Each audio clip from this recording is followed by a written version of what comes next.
Olá, bem-vindas e bem-vindos ao Fala Fisco, o podcast do Sindicato dos Fazendários do Ceará, o Sintaf. É o sindicato que representa, que une os servidores da Secretaria da Fazenda do Ceará. O Fala Fisco do Sintaf informa, questiona, conecta saberes, um canal aberto em que o serviço público se conecta à sociedade para pensar o amanhã. E não esqueça de se inscrever no nosso canal, curtir o Fala Fisco, deixar seu comentário, compartilhar com os amigos e ativar o sininho para receber os próximos episódios. E hoje a gente vai mergulhar em um tema super importante. Entre algoritmos e verdade, quem controla o debate público? Para esse bate-papo, o Fala Fisco recebe dois convidados muito especiais, nossos amigos queridos, que sabem tudo desse universo da comunicação. Temos a honra de receber aqui a Camila Fernandes, jornalista, experiente, seja na imprensa local, nacional, doutora em comunicação, professora da Universidade Federal do Ceará, cofundadora do podcast, quem não conhece, As Cunhãs, juntamente com a Inês e a Eberly. Atualmente ela ocupa o cargo de secretária de comunicação e marketing da UFC. A trajetória da Camila, combinando experiência jornalística, produção acadêmica e atuação institucional, permite-lhe uma visão crítica e profunda da comunicação. Alegria tê-la conosco, Camila. Muito obrigado por estar aqui. Olha, Tarcísio, Patrícia, aqui o nosso outro convidado também, o Miguel. Que prazer enorme estar aqui no podcast do Sintaf. Muito bacana ter esse espaço, e que é um espaço com esse nível de discussão. Não sei se eu sei tudo, não. Vou trazer aqui algumas questões, né, algumas reflexões, mas está longe, né, de eu ter todas as respostas. Mas... Qualquer coisa tem o Miguel e tem Pronto. a Patrícia. Ufa! Para enfatizar o poder político da comunicação nas redes e questionar quem controla essa mediação, Miguel Macedo, meu primeiro editor no Jornal O Povo, com longa trajetória na imprensa cearense e no ensino superior. Foi repórter, editor setorial do Jornal O Povo, chefe de reportagem do Diário do Nordeste. Atualmente é professor do curso de jornalismo da Unifor e está na gestão do Newslink, tão importante, né, Miguel? Site de notícias e conteúdo do curso. Importante também destacar que o Miguel é o coordenador do Sintaf-Jó, que é o prêmio de Sintaf de jornalismo. Opa! Miguel, bacana tê-lo aqui conosco. Obrigado, Tarcísio. Obrigado, Patrícia. É um prazer estar aqui dividindo com a Camila. Obrigado ao próprio Sintaf, né? Órgão do qual eu me aproximei por intermédio do Tarcísio. Né? E a gente vem trabalhando já agora para a terceira edição do prêmio Sintaf de jornalismo. Né? E é importante esse momento, porque eu acho que é uma retomada, né? E a gente vai falar um pouco também sobre esse trabalho. Né? Obrigado. Aqui com a gente a Patrícia Guabiraba, que é assessora de comunicação do Sindicato dos Fazendários. Patrícia, você prazer, conosco, você que fica sempre no bastidor hoje. Isso, o Tarcísio me trouxe agora para a bancada. Olha a responsabilidade, Tarcísio, né? Estar aqui com vocês, mas é bom que eu aprendo, né? Também um pouquinho mais, um grande prazer. Acompanho As Cunhãs. O professor Miguel também foi um amigo, né? Que o Sintaf já nos trouxe. Então é um grande prazer participar hoje aqui do nosso debate. E a gente vai começar. A informação é um bem público fundamental. É ela que sustenta a democracia e dá força para uma cidadania realmente ativa. Mas hoje, mais do que nunca, esse direito está sob ataque. A era das fake news e da manipulação algorítmica mudou completamente o jogo. As redes sociais transformaram o debate público, trouxeram novos atores, novas disputas, principalmente pela nossa atenção, e criaram as famosas bolhas de opinião. Nesse cenário, uma pergunta fica no ar. Quem controla os meios também controla as ideias, Camila? Olha, não é de hoje, né? Quando a gente pensa na estrutura do que a gente pode chamar de ecossistema midiático brasileiro, né? Que é composto pelas empresas de mídia, que aí, lá atrás, né? Os jornais, rádios, emissoras de TV, né? As grandes redes, conglomerados, e a gente analisa assim, puxa vida, quantas famílias dominam a mídia no Brasil, né? Quantas? As redes. Meia dúzia de famílias domina as mídias do Brasil. A gente fala da Globo, do sistema aí que é, por exemplo, a família Marinho, né? A Record, Cidade, enfim. Aí você pode falar, mas no Ceará tem uma família e no Nacional é Universal. Beleza, mas você tem um alinhamento entre essas figuras e mesmo assim você vai... No plano local podem ter outras famílias, mas enfim, elas estão alinhadas num plano nacional maior, que são alguns grupos que definem tudo. Dominar os meios, ter esse poder, ter os meios de produção, e aí bem marxista, né? Pensando nessa coisa dos meios de produção mesmo, de um certo modo é sim delimitar o que vai ser dito e o que não vai ser dito. E de que modo vai ser dito, o que vai ser dito, certo? Isso, de cara, é um clássico, né, dos estudos de comunicação, e é um clássico do que a gente vivencia há muito tempo. E por isso que a mídia independente sempre foi muito importante. Porque pequenininha, ia lá e incomodava, cutucava. Mas faz uma zoada danada, né? Faz que nem zoada. O ovo da galinha, né? Então, sempre foi importante. Porque aqui no Brasil, infelizmente, a gente não teve estabelecimento de uma mídia pública mesmo. A gente tem emissoras estatais, mas isso é sempre dominado pelo governo de plantão, né? Então é o governo que diz o que vai ser dito e o que não vai ser dito. Não é público mesmo, no sentido de ter um conselho público, pessoas da sociedade definindo qual vai ser a pauta, que o interesse público acima de tudo, independentemente de quem está no poder. Não, a gente não tem isso no Brasil, infelizmente. Então, o que salvou sempre foi a mídia independente, que vai lá e cutucou e tal, não sei o quê. Mas é isso. Quem tem a mídia tem muito poder. Claro que não tem poder absoluto. E hoje, a gente está vivendo um fenômeno que é a transferência, ou pelo menos parte, né? Transfere-se uma parte desse poder, e é uma parte muito considerável, às plataformas de mídias digitais. Então, quem está definindo o que as pessoas veem é a Meta. Né? A Meta, principalmente pelo Instagram, que domina o WhatsApp, que faz lá, aí joga lá um algoritmo, diz que é neutro. Neutro nada, não tem neutralidade. Por que um vídeo do Nicolas circula milhões e milhões, mais do que a população brasileira, 400 milhões de visualizações, um negócio assim absurdo, e outros com um viés mais à esquerda não circulam tanto? Por quê? Entendeu? Por quê? Porque é isso, tem viés, tem aí, não tem neutralidade. E essa é uma discussão que a gente precisa levar muito a sério, a gente precisa levar a uma discussão que gere uma regulação desses meios, porque, pelo menos a mídia... os conglomerados nacionais, eles eram regulados minimamente. Então, se você tem um canal de televisão, tem lá, né, regras minimamente e tudo mais. Não pode falar qualquer coisa, por mais que eles desrespeitem. Mas, hoje, as plataformas não têm regra nenhuma. Eles estão fazendo o que eles querem. Então, essa é uma... Qualquer um pode chegar e fincar sua bandeira. Eles decidem. Dizer suas besteiras. Eles decidem. Né? Eles decidem o que vai ter alcance e o que não vai ter alcance. E sem a gente ter noção de como eles fazem isso. Bem rapidinho, o ICL, dentro dessa... Você falou de mídia independente. ICL Instituto Conhecimento Liberta. Outro dia eu falei com duas pessoas que trabalham para o ICL. Um foi o Jamil Chad, que é correspondente internacional. Esteve aqui na UFC. Esteve aqui, Cunhãs, né, esteve nas Cunhãs, esteve na UFC, esteve na DUFSE, lançando o livro dele, né? Tomara que você seja deportado, o mais recente. Ele trabalha no ICS. E o Gessé Souza, que também esteve na UFC, também trabalha no ICL. E eu perguntei, e aí, como é que é trabalhar no ICL? Me fala um pouquinho, como é que ele consegue, né, o dono do ICL, porque tem um dono, Eduardo, né? É o Eduardo Moreira. Como é que ele financia? Porque são muitos jornalistas, pessoas incríveis que estão lá. Chico Pinheiro. Como é que pode? O Chico Sá, Chico Pinheiro, o Leandro Demore, um monte de gente boa. Aí ele conseguiu montar um meio de financiar a partir de cursos que ele vende. Eu não sei se é só isso. Plataforma de cursos. Né? Plataforma de cursos diz que consegue financiar a produção jornalística dessa forma. Eu sei que está ocupando um espaço muito importante. Eu acho que é muito importante a gente ter meios assim, que tenham esse viés mais progressista mesmo. Alcança um público muito bom.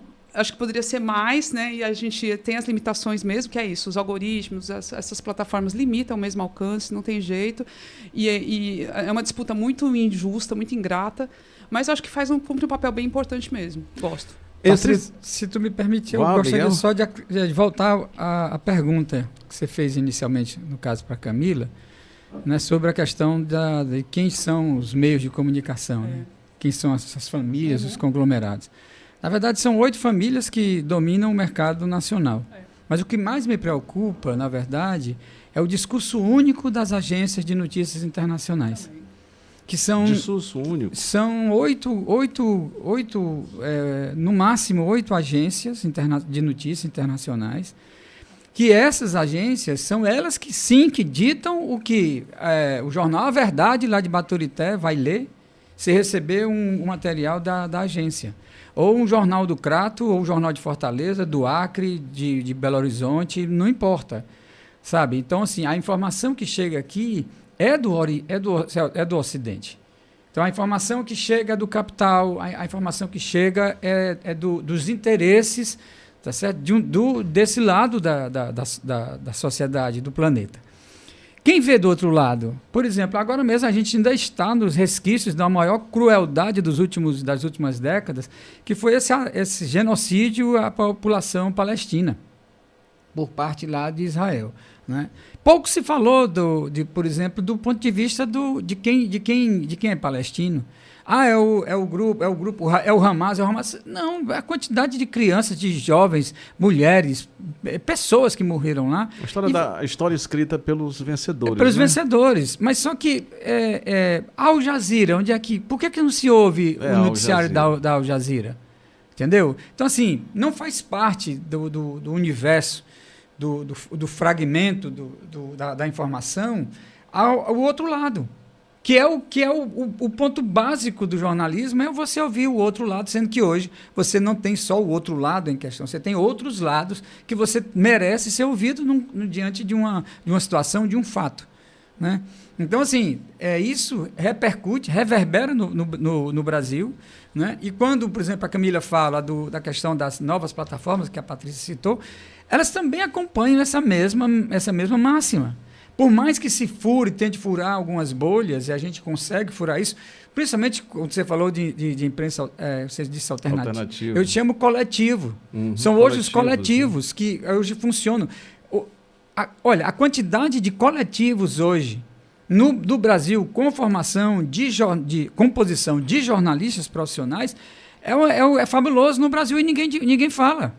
Sabe? O trabalho que esses coletivos fazem no país é um negócio impressionante. Chega a contrapor essa enxurrada que vem do Ocidente, que vem lá de cima? Pois é, infelizmente não. Né? Infelizmente não, ainda precisaria muito. Ainda precisa muita coisa, mas hoje nós já temos algumas coisas. Tem o Nexo que conseguiu furar essa bolha, o próprio ICL, o Intercept. Ou seja, você tem alguns coletivos, né? Coletivo de mulheres, coletivo de negros, coletivo de mulheres negras, coletivos de pessoas que não gostam desse termo, mas está lá no arcabouço deles, que são essas pessoas de favela, ou seja, ouvia quem mora nas comunidades. Então, assim, você tem na Amazônia, você tem, entendeu? Sobre a questão do meio ambiente, agora mesmo na COP, que a gente está sendo discutido lá, COP 30, todos esses coletivos que participam de defesa da questão ambiental estão lá em Belém do Pará.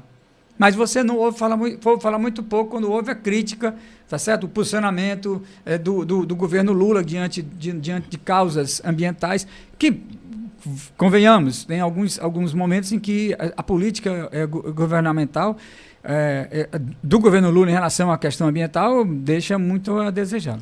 Patrícia, você?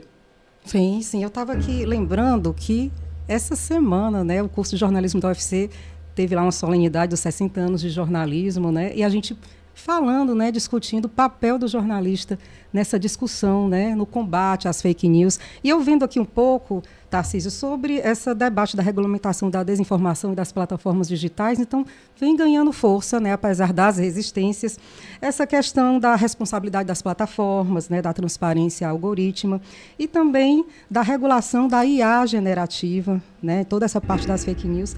Então eu queria falar um pouco também sobre isso, sobre o papel do jornalismo, dessa resistência nesse combate às fake news, porque vem chegando aí o período eleitoral, é uma grande preocupação. Então, assim, nós como cidadãos, como jornalistas, a gente já fica de cabelo em pé, né? Mas todos os cidadãos a gente sabe, né? A IA generativa, inteligência artificial generativa, muita gente não consegue distinguir tudo isso, né? Então, essa rede de desinformação de fake news é algo que vai atingir, inclusive, né, pode atingir o futuro do nosso país, e por isso essa discussão toda que nós fazemos sobre comunicação e democracia e o papel do jornalista nesse aspecto. Antes de passar para a Camila, assim, né, o governo ele faz e divulga. Antigamente era muito assim, fake news sempre houve, né? bem de forma muito tímida, agora explodindo. Agora está nível exponencial. Agora ele faz, divulga e ainda tem que dar a versão verdadeira, porque em cima daquilo cria-se uma mentira. E é algo terrível, porque pega o camarada lá no salitre e, coitado, vê aquele negócio e vai na onda. Vai na onda. Então, você faz, mostra, ainda tem que combater aquilo que é uma mentira sobre o que você falou. E está tudo no WhatsApp, né? Sendo compartilhado em pois grupos. Quem é que vai atrás de uma agência de checagem de notícias se não for orientado? Eu oriento muito, cheque, vamos atrás. Não, né? É complicado. Eu vou dar um exemplo. Como gestora lá da comunicação da UFC, recentemente teve uma situação, uma explosão no transformador lá no campus do PC. E foi uma labareda grande, assim, teve aquela assim, e filmaram. Claro que tudo é filmado hoje em dia, né? Então não tem nada que aconteça. Ainda tem isso. Mas vamos para as versões agora. Aí, beleza. Pegou lá, teve a explosão e a labareda, o bombeiro foi lá, beleza, tarará. Quando, de repente, a gente ficou sabendo, nossa, que coisa, vamos ver como é que vai ser a resposta da universidade, eu trabalho com isso, então peço para a equipe, bora, vamos pensar numa resposta, como é que vai ser, o que a universidade vai fazer. Quando chega a informação que estava circulando que tinha caído um helicóptero lá no transformador, nesse gerador de energia. E aí nossa, será que caiu um helicóptero, né, gente? Aí falando com o pessoal lá da infraestrutura, gente, caiu um helicóptero? Não caiu nem helicóptero, não. Tem nada não, olha isso aqui. Aí me mostraram a foto do negócio já apagado. Não, já apagou o incêndio, está tudo ok. Não tinha caiu helicóptero. Não, mas já estava circulando. A gente teve que fazer uma nota dizendo que não tinha caído helicóptero. Olha aí, é isso. Entendeu? Que a gente fala, né? Foi assim, muito rápido. E tava toda a imprensa perguntando. E assim, é isso. É do boato, não precisa ser fake news a partir de IA, não. Isso aí já é assim, a partir de uma imagem que era impressionante, realmente um fogo alto. Mas não dava para identificar direito. Não dava para identificar. Virou uma situação virou outra coisa. Sabe? Então, eu tenho um pouco de medo, lógico, da IA, mas eu acho que a gente já está nesse circuito há algum tempo de geração de mentiras, né, de desinformação. E nesse caso, acho que não foi de propósito, acho que é aquela coisa, eu acho que foi um helicóptero, e pronto, aí começa a espalhar e pronto, vira um rastilho de pólvora mesmo, né, literalmente. Mas tem situações que são propositais. Tem situações que são propositais, que você pega e você quer espalhar uma mentira mesmo. Aí mora o perigo, né? E o jornalista tem um papel muito importante nessa história aí. Ele tem que cortar o ciclo de disseminação da mentira. Ele não pode reproduzir. Ele não pode cortar pegar... o mal pela raiz, né? Ele tem que cortar. Como é que ele faz isso? Checando. Checando. É o que a gente aprende, que a gente tem que fazer. A gente não pode simplesmente repassar uma informação que chega no nosso ouvido.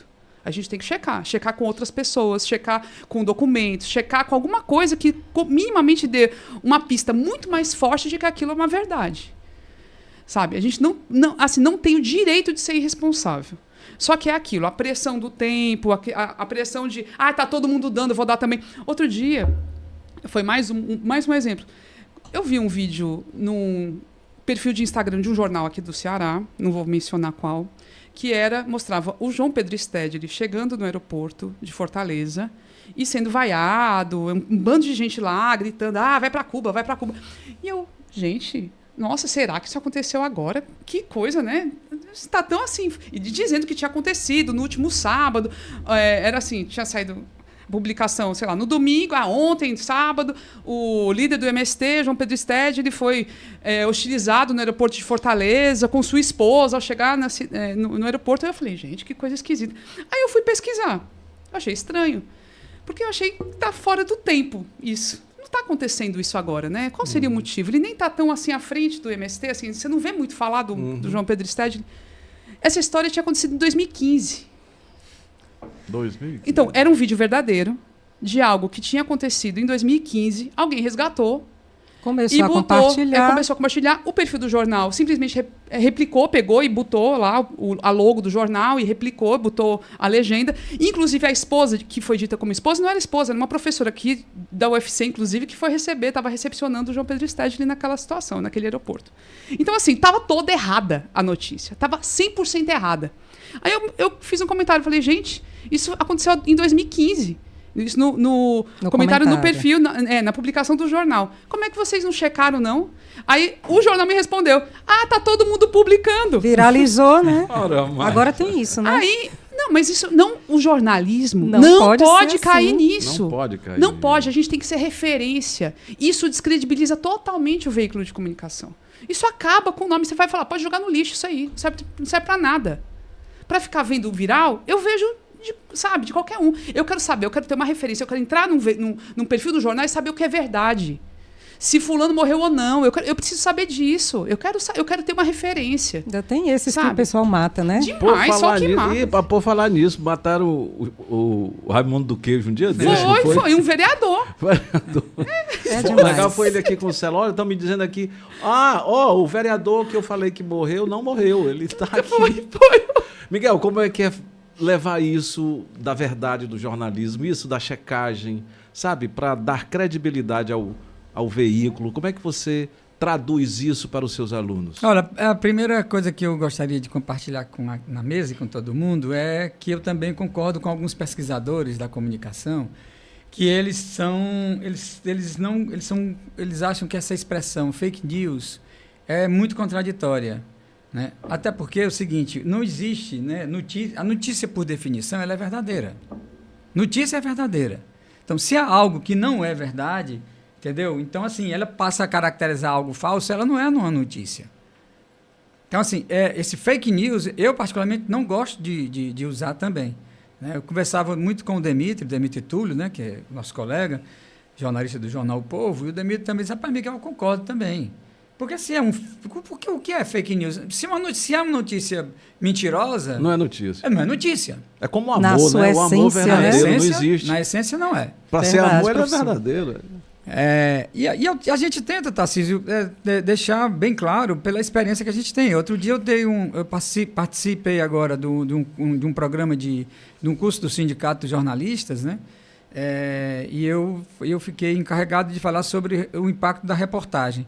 E aí eu lembrei um caso que ninguém lá, eram muitos jovens que estavam lá no curso do Sindijó, e eu lembrei o caso que talvez vocês vão lembrar, que era do artista invasor, do Souzareta. Demais. Lembra do Souzareta? Sim. Então, o Souzareta foi uma criação, né, de um artista plástico, junto com um professor, que eu não vou dizer o nome, foi meu colega, quando eu ensinei ele adora essa história. E o artista, tudo bem, é o Yuri Firmeza, que inclusive hoje é professor da Universidade Federal do Ceará. Foi uma performance dele, né? E foi uma instalação que ele fez, só que ele combinou com o grande problema, a meu ver, né? Ele acertou com o dirigente de um órgão público, foi o Museu de Arte do Centro Cultural Dragão do Mar, né? E eles, rapaz, assina embaixo, fizeram um release com papel timbrado do governo, do Dragão do Mar, e isso foi divulgado para a imprensa, certo? E eles criaram um fantoche, né? Criaram um perfil, na época não existia Instagram, não existia, era só internet mesmo, então foi criado esse perfil desse artista, que não tinha foto. Criaram toda uma biografia com cursos, do que ele tinha feito, os prêmios e tal, mas ninguém via foto do cara. Quer dizer, ainda assim, os jornalistas aceitaram, mandaram para os jornais a foto de um gato. E esse gato veio a ser o gato da namorada do Yuri, depois ficou sabendo. Né? É muita onda. É muita onda. E na época, os jornalistas, mais da equipe do Jornal O Povo, não entenderam bem a coisa dessa forma. Né? Depois eles convocaram a imprensa e disseram não, era apenas uma instalação. Mas a desgraça já estava feita. Como é que você recorre sobre isso? Esse caso, por incrível que pareça, do mesmo jeito que o caso da Escola Base em São Paulo, que foi também uma outra vacilada, outra barrigada da imprensa brasileira, que também é algo inédito, né, que marca um divisor de águas da cobertura jornalística. Para o Ceará, o jornalismo cearense, a imprensa do sul do país entendeu esse caso desse artista invasor também como um divisor de águas no jornalismo. Até que ponto vai a questão da nossa apuração? Até que ponto eu tenho que checar essa informação para propagar aquilo e divulgar como sendo verdade? Ou então indo atrás e sabendo. Lógico que você tem essas questões, como eu já falei. Você recebeu um release com papel timbrado. Mas já imaginou Patrícia, lá assessora de comunicação do Sintaf, manda um release lá para sei lá, qualquer jornal, com o timbre do Sintaf, né? E manda com uma notícia que não existe. Uma mentira. Uma mentira. Como é que vai ser? Eu não vou acreditar? É lógico que eu vou acreditar. Mas se foi algo que ela combinou com um parceiro, né, para ter mais ibope, ter mais alguma coisa, então ela faltou com a verdade. Então, essa, para mim, é a questão fundamental hoje. E agora, quando você diz com relação aos estudantes, o grande problema é fazer com que o estudante ele leia, ele entenda aquela versão. Esse é o grande problema. Porque a maioria das pessoas hoje vai se confiar nisso que Camila colocou. Eu tanto do jornal. Não, mas todo mundo está dando, eu vou dar também. Espera aí, o erro se repete.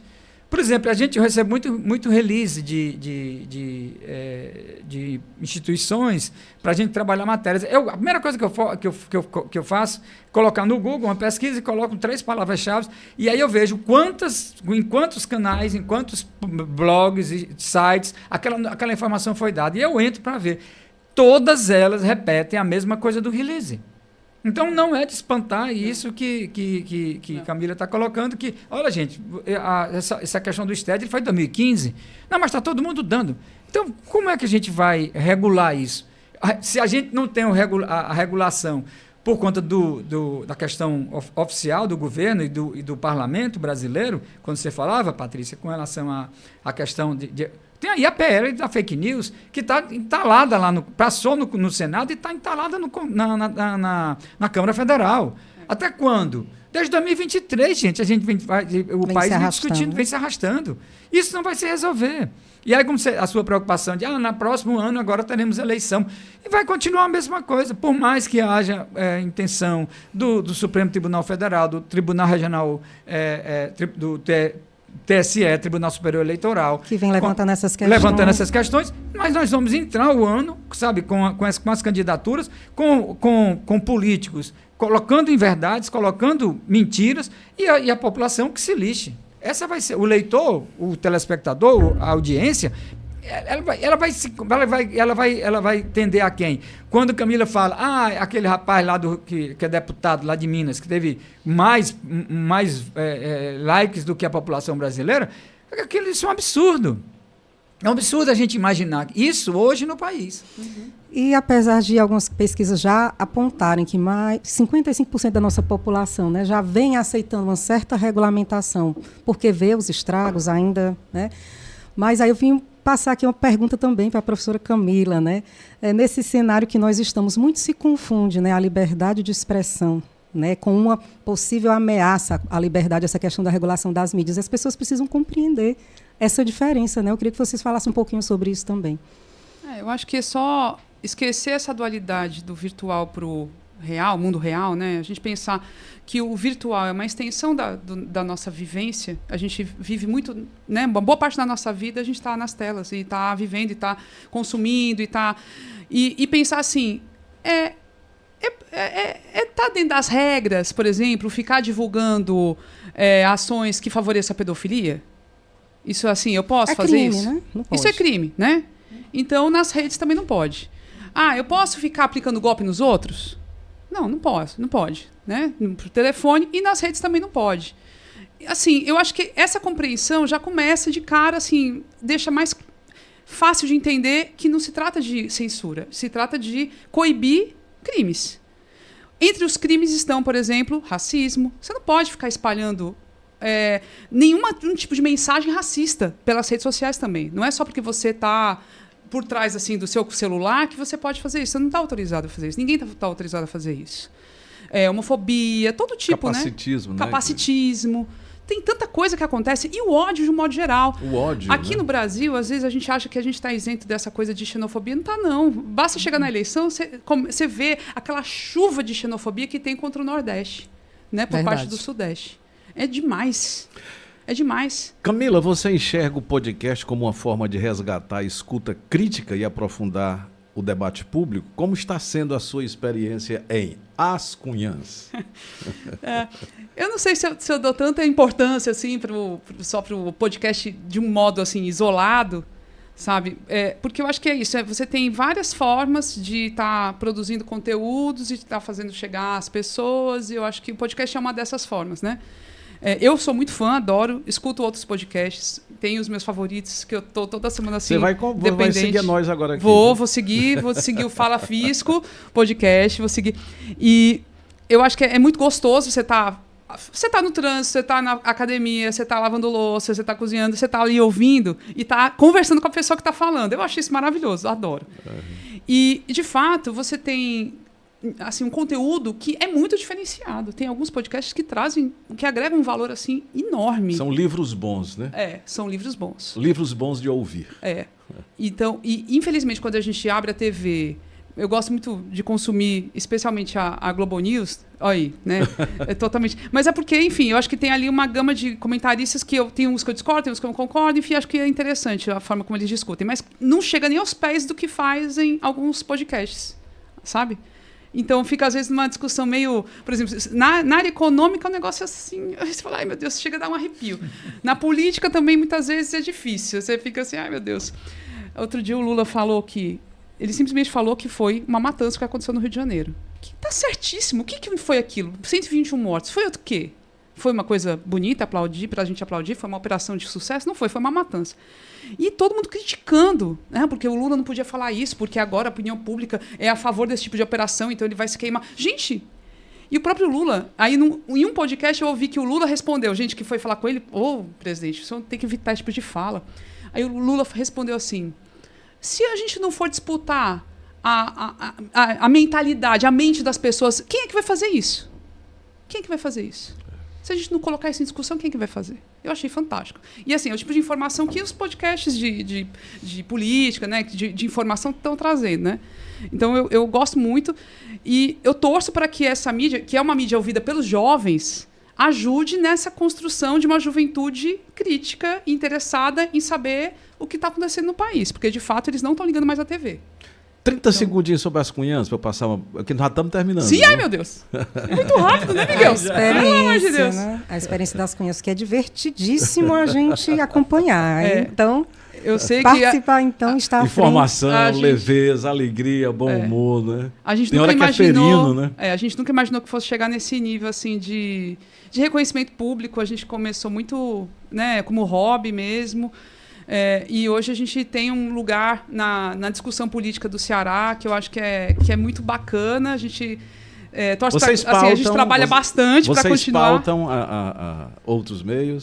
Pautamos várias vezes. Assim, não sempre, mas assim, em alguns momentos a gente pauta.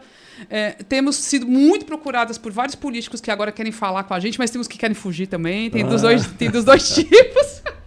Muito então bem. O importante é a química que elas têm, né, cara? Porque são 3 mulheres, 3 jornalistas, e elas conseguem, sabe, dar essa movimentação. Visões, né? As visões sobre o diferentes fato que elas têm, sabe? E levam sempre com aquela coisa, porque se você leva muito para uma questão de humor, você banaliza um pouco a informação.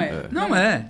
É uma leveza. Levem com leveza. É muito bom você ouvir as histórias que tem lá. Então, elas contam histórias. A Inês é a rainha da história. A minha mulher diz, Tarcísio, veja isso aqui, o que é que ela disse, aí Henrique só. Miguel, que desafios enfrenta um jornalismo ao comunicar temas públicos e estruturais, como justiça fiscal ou direitos do servidor em tempos de apatia política ou polarização? Aí já vai aqui para o nosso...